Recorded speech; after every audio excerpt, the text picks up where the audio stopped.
Hi, this is Dan Korver, pastor here at Dalton Hill Baptist Church. We're a small Baptist church located in Owasso, Oklahoma. We're small enough to know you, but we're big enough to serve you and for you to serve as well. Our vision is to rescue, restore, and return to service. Rescue a non-believer or a believer who has been hurt or is lost, restoring them to Christ in fellowship with other believers with the desire that they in turn will help others along their way. If you remember, we've been going through a series on just on heroes and villains, and I think it's interesting when you look at them. So often, what causes someone to become a hero?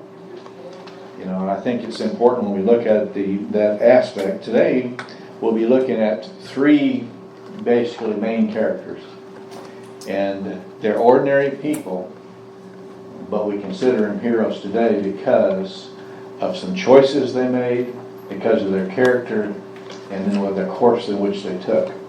And usually that's what takes place. Is so often people say difficulties develop character. I think it's better to say difficulties reveal character, because character you already have, and it does develop, but it also reveals. So if you think about it, you will look at it starting in the last verse of Judges.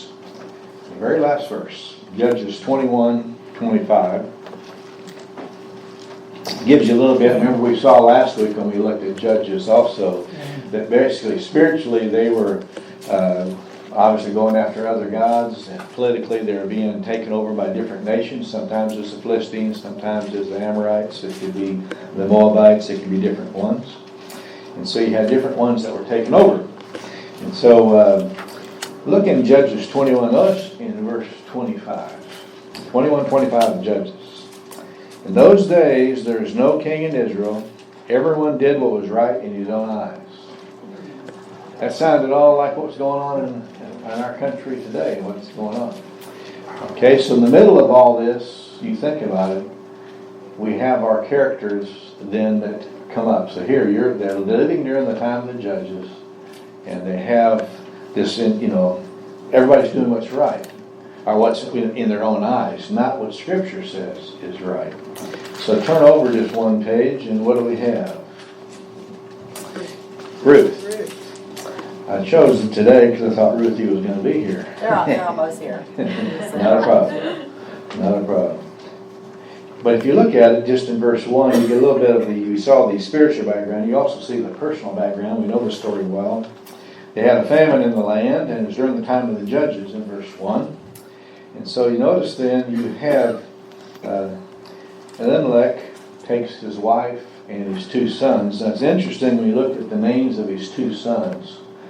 His two sons mean basically puny and tiny. Wouldn't you love to?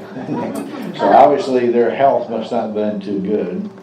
And so they moved. Now remember, this is a choice that they make, but they make a choice. And each one of them is making a choice. He chooses, because of the famine, which Israel has a lot of the famines in those times. Part of it is because of God's blessing or withholding, and they would move. Oftentimes they'd move down to Egypt, if you remember, doing different things. So he moves down there. If you notice then in verse 3, he dies. Naomi's husband dies. She was left with two sons. They then take two Moabite wives. That's what's so important about choices. Where you and I choose to live, what jobs we choose to take, what colleges we choose to go to, play an important part, because usually that's where you're going to meet your spouse and so on, where you go to church and so on. And then notice it says there they lived there about 10 years, talking about, so how long, when you look at it, they take wives, and they have the Orpah and Ruth, and they lived there about 10 years. So how long were they in beforehand? You think about it. Was it 10 years total? Or they are married there for 10 years. So it's 10 plus years, 10 to 15 years that they're there. They've been away from Bethlehem that long, and they live there. So you notice then the first choice, he makes a choice to take his family. Because of circumstances, he chooses to leave Israel, and notice the result. His sons marry foreign women. And if you notice, normally they would be going after they'd bring foreign gods with them. Okay, then notice the second thing. Notice Naomi's choice in verse 6 and 7. She hears that God has visited the land bringing water, kind of like what we got the last few days.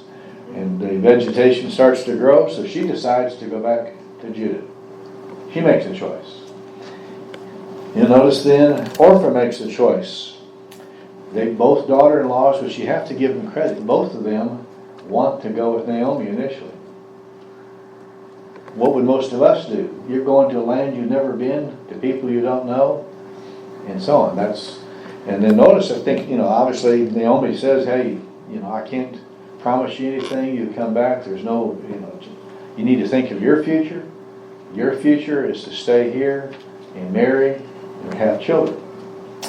So you'll notice then that's what's taking place. And, you have it in verse 13 too. Hey, even if I had sons, how long would if I had the sons, how long would you wait another 25 years before they all of a sudden, so you think about it, how old would Ruth be by now?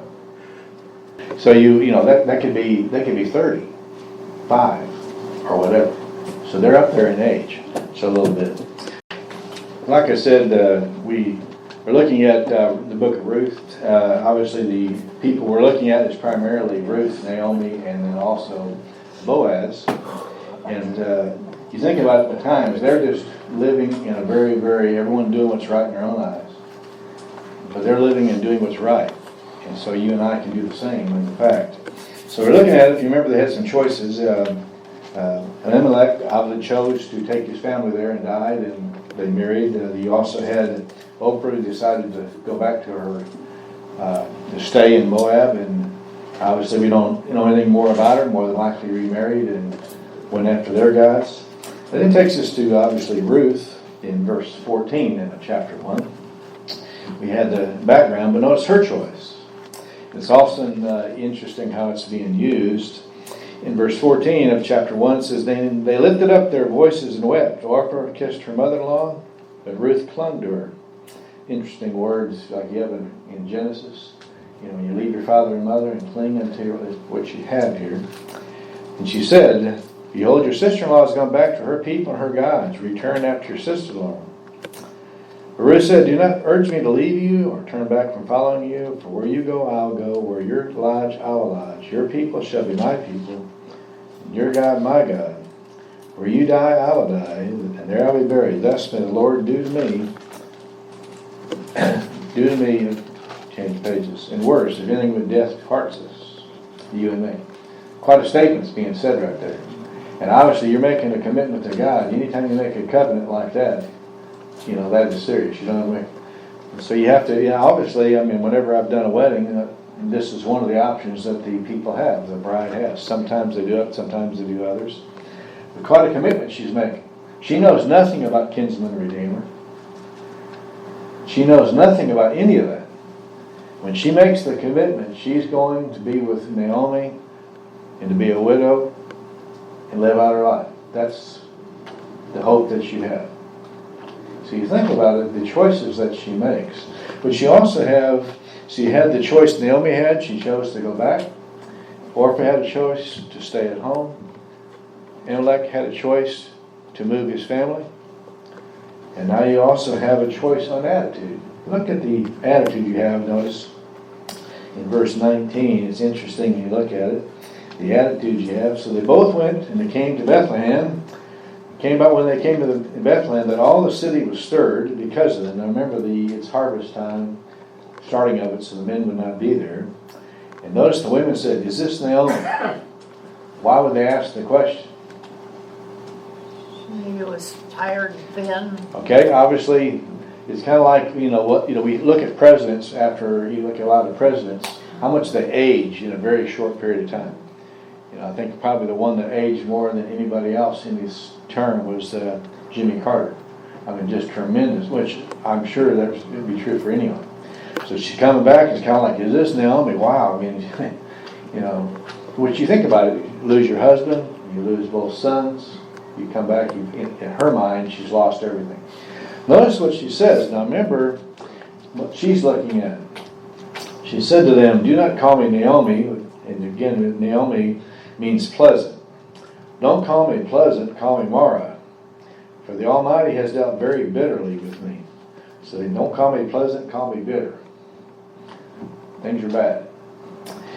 Interesting what she says then. Notice it says in 21, I went out full, but the Lord has brought me back empty. Now how would you feel if you're Ruth? Now, is Ruth hearing this? You know, you go out full and you brought me back empty, you know. What do you think of, that'd make you feel good, wouldn't it, if you're the daughter-in-law? I mean, wow. Lord has witnessed against me and the Almighty has afflicted me. You notice again, she's reading everything by the circumstances of what's going on. How many of us do the same thing? We don't know what the future holds. How many of us are looking at the same thing? You know, you have choices. So they don't notice then they return, and it's barley season. Barley season and wheat season come one right after the other. They planted about the same time, but already harvest first and then wheat. So it's going to be roughly 4 months. 4 months.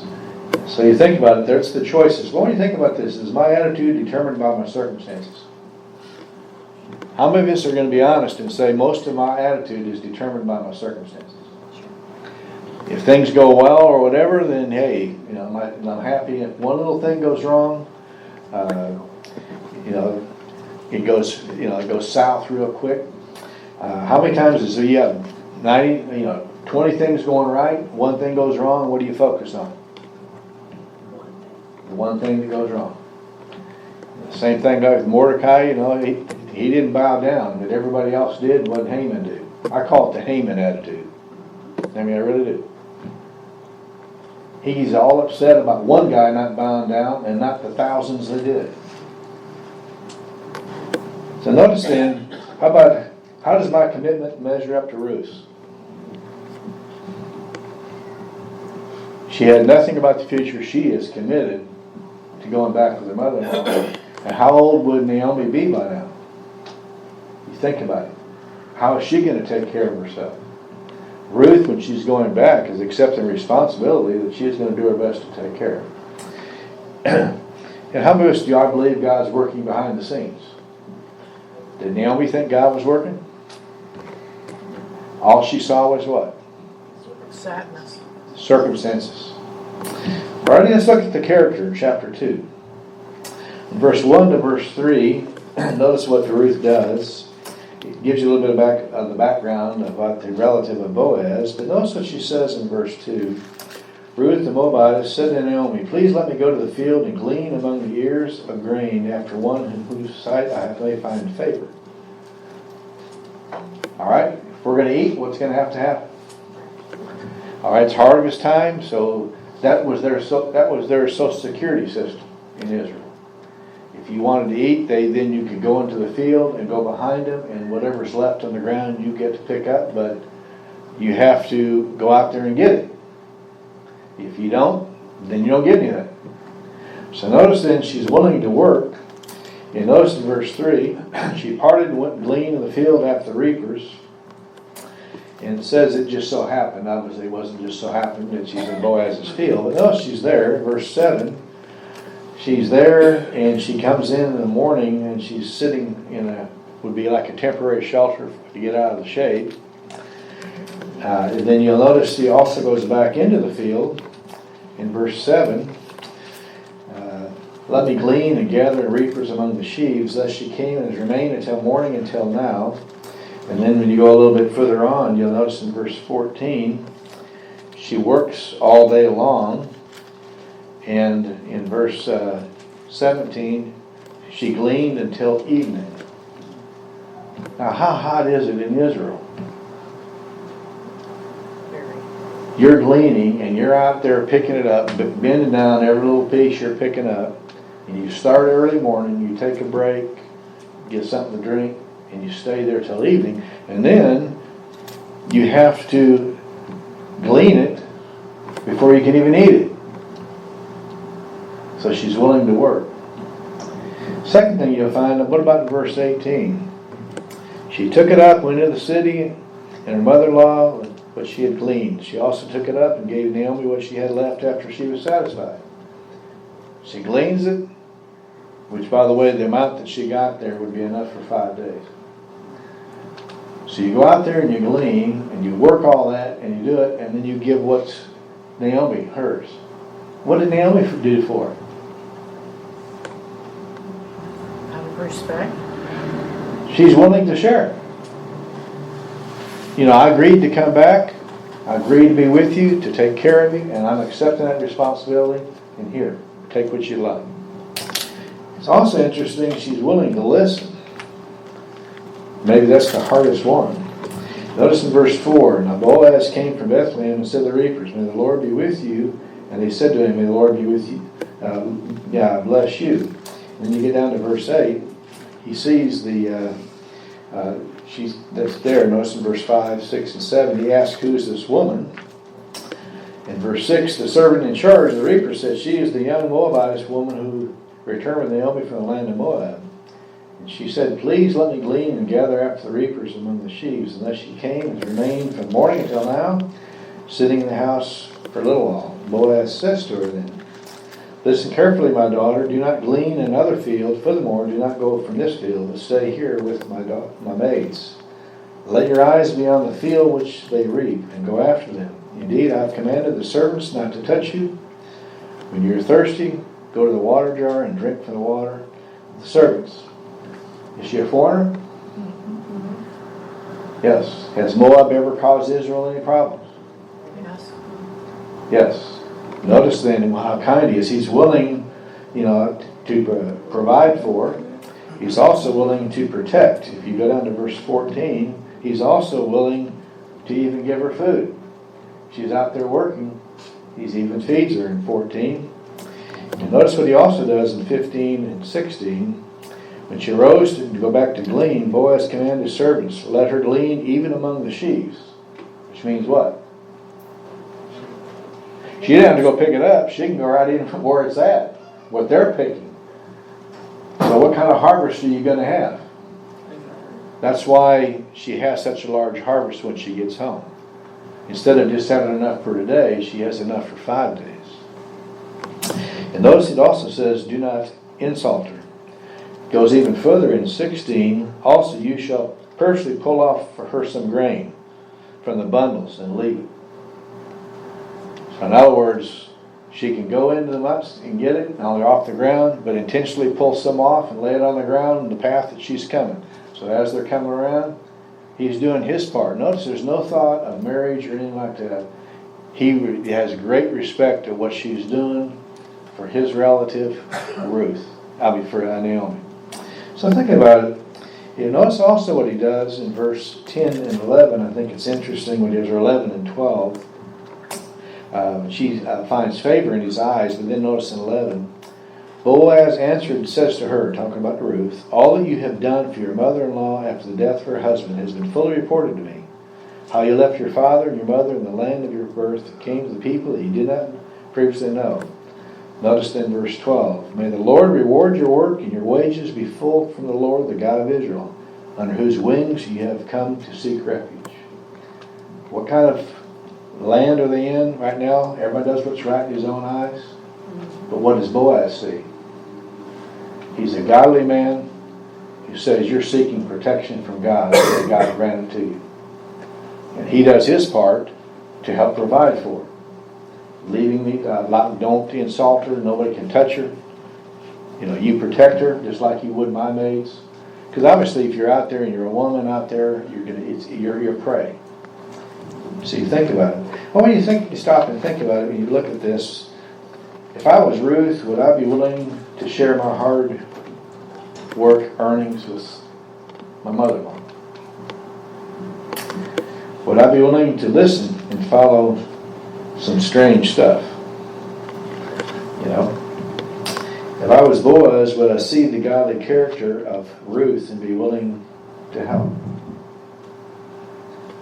If you're taking stuff and giving it to her, are you taking profit out of your pocket? You think about it. Would other maids maybe get upset? Why are you helping her and not helping me? There's a lot of things you can look at when you look at it. Let's look at the course then that they take in chapter 3. Okay, what kind of character do they have? Just to go back a minute. Her character was she willing to work? Was she willing to share? Was she willing to listen? You also had Boaz. Was he willing to protect? Was he willing to provide? And was he willing to point to God? You know, he points to God. He doesn't point to himself, as I'm sure. Let's look at the course now that they take. Go back into chapter 2, notice in verse 19. Remember Naomi when she first comes in chapter 1?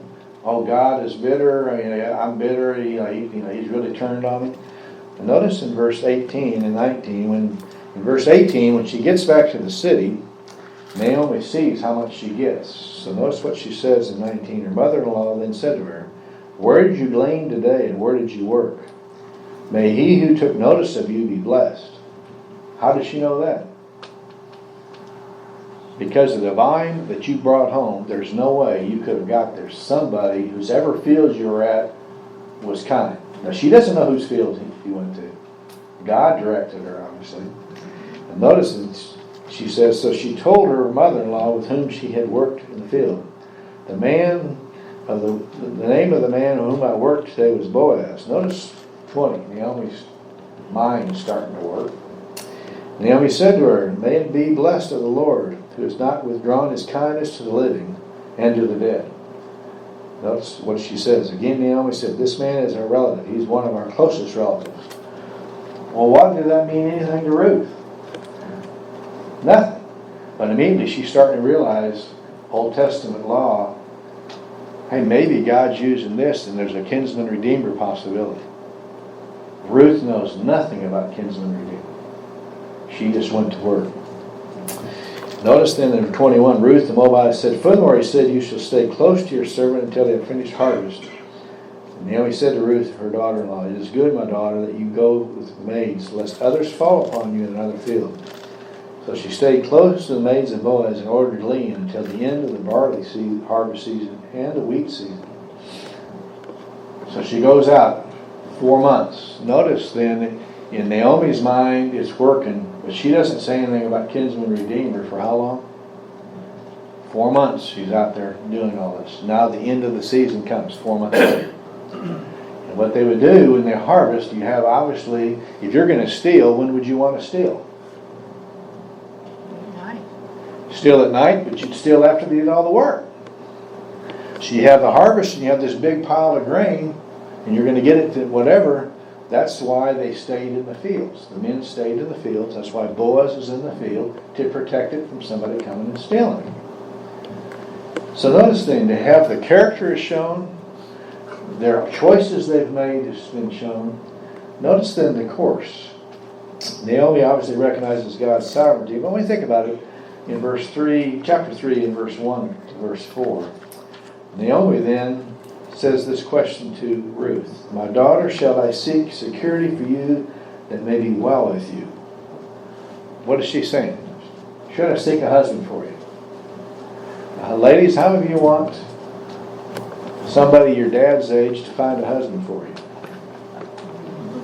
Other parts of the world, they do that. They do it in a lot of the places in the world. Now, is not Boaz our kinsman, whom made you are? Behold, he is winnowing barley at the threshing floor.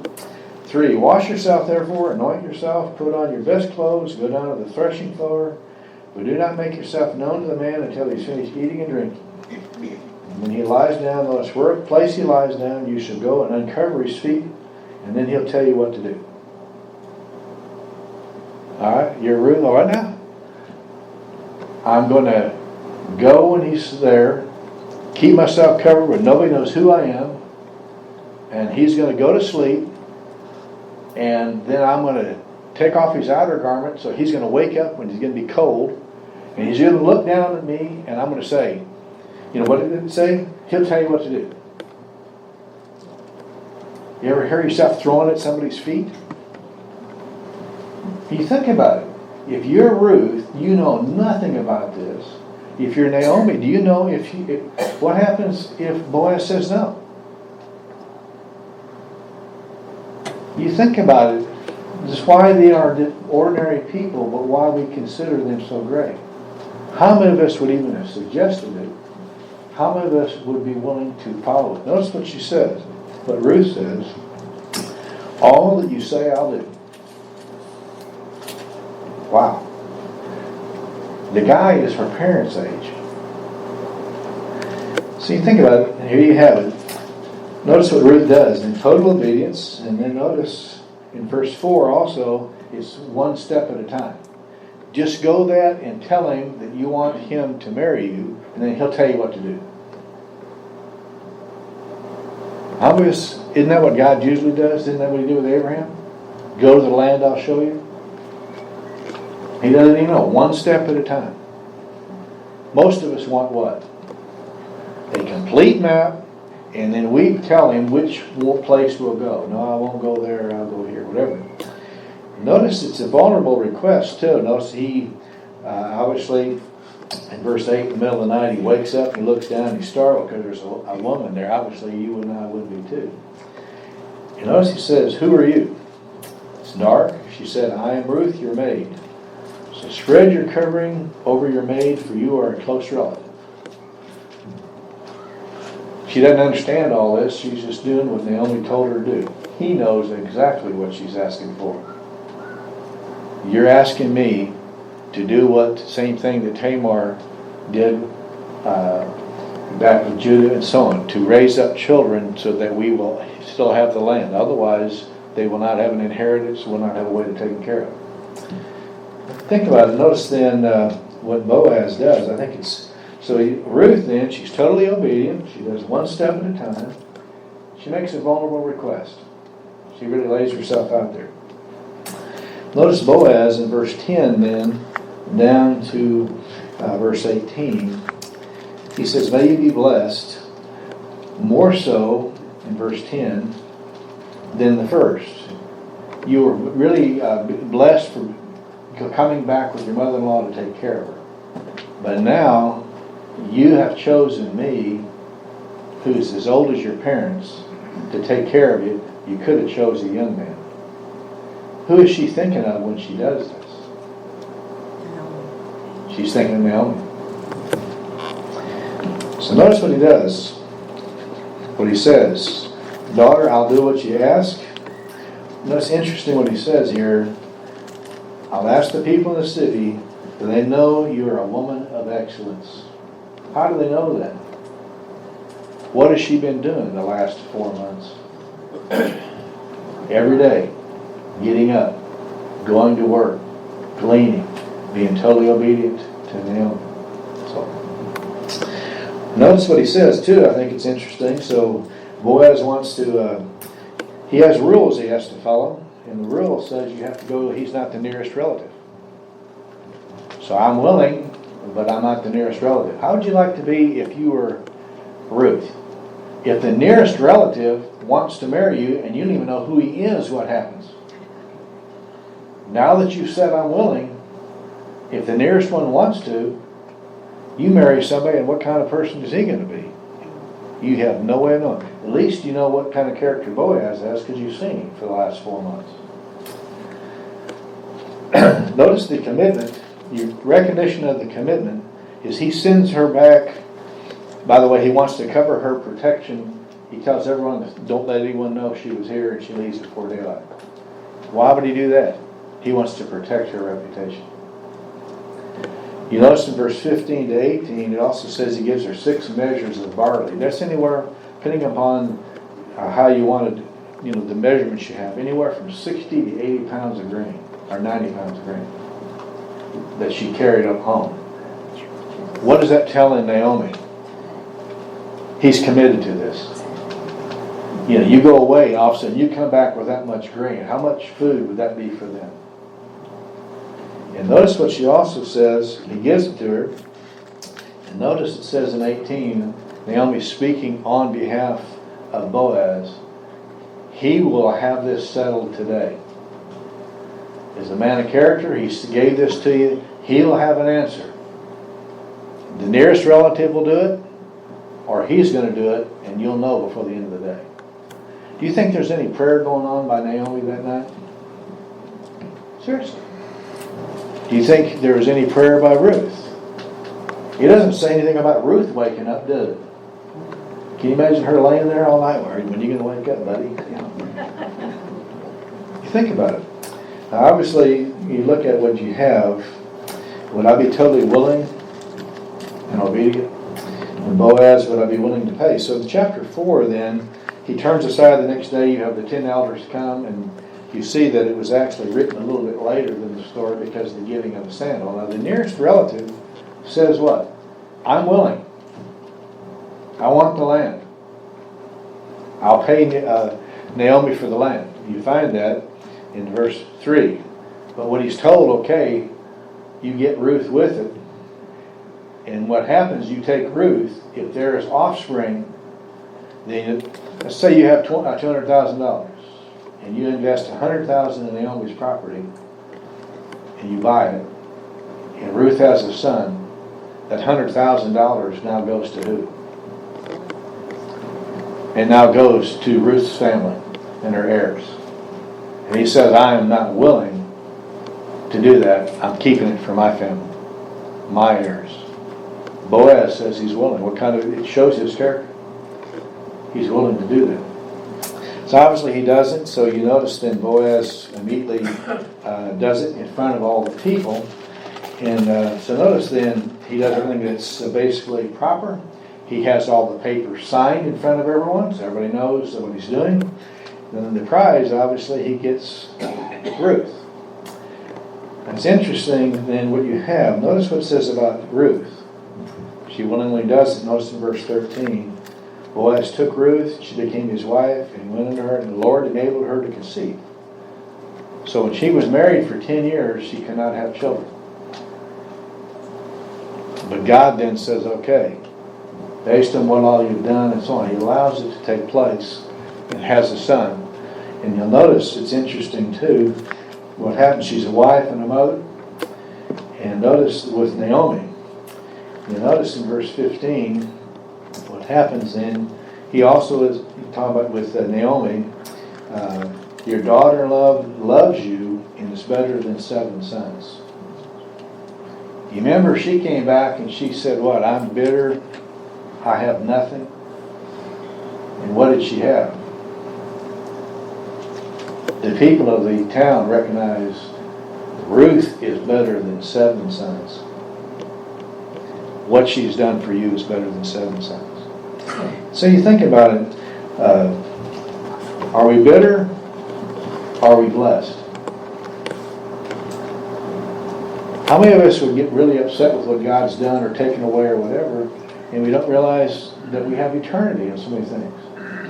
You think about it, no sons, but he has an amazing daughter-in-law. And now, does she have a son-in-law? You think about it. And notice it's interesting too, who names the child? In verse 17, the neighbor women gave him the name. And that means servant. So stop and think about it. When you look back through it, do they all have choices to make? Did all of them reveal their character? You think about it, did they all have a course to take? Any one of them could have gone a different direction.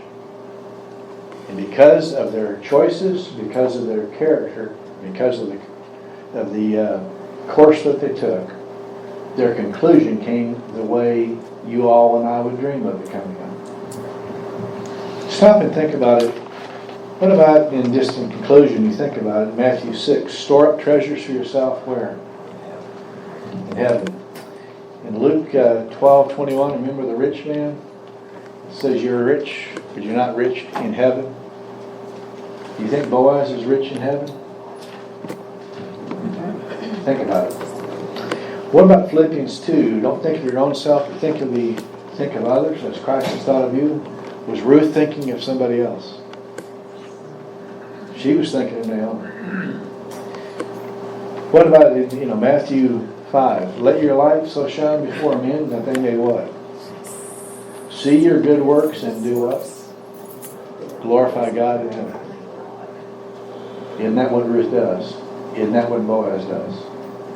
Ordinary people living in some very difficult times, showing their character, making right choices, doing the right course, and the results are in Scripture for us to see. We'd love for you to come and visit with us and fellowship with us. We're located at 8263 North Owasso Expressway, which is on the east side of Highway 169 North, between 76th and 86th Street North. We have coffee and fellowship from 8:30 to 9 Sundays, followed by Sunday school for all ages from 9 to 9:45, and our Sunday morning worship service is from 10 to 11. We likewise have a Wednesday night service for all ages from 7 to 8.